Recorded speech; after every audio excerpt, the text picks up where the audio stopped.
হে বন্ধুসকল সকলোকে আন্তৰিক শুভেচ্ছা জনাই আজিৰ ভিডিঅ'টো আৰম্ভ কৰিছোঁ। যিসকলে যোৱাকালি PM কিষাণৰ টকা নাপালে, এই PM কিষাণৰ টকাটা নাপালে, কিয় নাপালে, কি কাৰণত, কিবা কি ভুল আছিল আপোনাৰ, আজি আপোনাৰ এই ভিডিঅ'ৰ মাধ্যমে আপোনাক ক'বলৈ মই যত্ন কৰিম।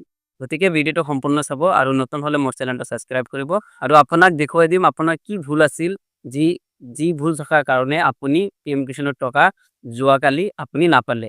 বলক আমি স্ক্ৰীনলৈ যাইকেনে চাওঁ আপোনাৰ কি ভুলটো আছিলে। আপুনি টকা নাপালে সেইটো মই দেখাবলৈ চেষ্টা কৰি আছোঁ। আপোনাৰ লেণ্ড চেণ্ডিংটো ইয়েছ যদি নাই চাব আপুনি, তাৰপিছত আপুনি চাওক KYC ষ্টেটাছটো কি আছে, ইয়েছ আছে নে নাই।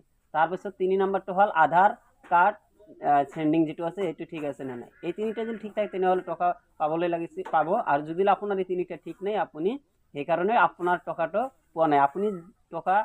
আপুনি PM কিষাণৰ টকা নোপোৱাৰ একমাত্ৰ কাৰণটো হ'ল এই তিনিটাৰ ভিতৰত এটা হ'লেও আপোনাৰ ওকে নাই, ইয়েছ নাই, সেইকাৰণে আপুনি টকাটো পোৱা নাই। গতিকে আপুনি এতিয়াই অফিচাৰৰ লগত যোগাযোগ কৰি, মানুহৰ লগত যোগাযোগ কৰি, অফিচাৰৰ লগত যোগাযোগ কৰি আপুনি KYC কৰি লওক, বা লেণ্ড চেণ্ডিং বা আধাৰ কাৰ্ড বেংক একাউণ্টৰ লগত চেণ্ডিং কৰি লওক, পাই যাব। গতিকে আপুনি গতিকে আপোনাৰ এই তিনিটা ঠিক নাথাকিলে আপুনি কেতিয়াও টকা নাপায়। আপোনাৰ ভুল আছিল এই তিনিটাৰ যিকোনো এটা ভুল আছিল, লেণ্ড চেণ্ডিং, নহয় KYC আৰু নহয় বেংক একাউণ্ট। তিনিটাৰ এটা ভুল থাকিবই লাগিব, নহ'লে আপোনাৰ টকা সোমালেহেঁতেন।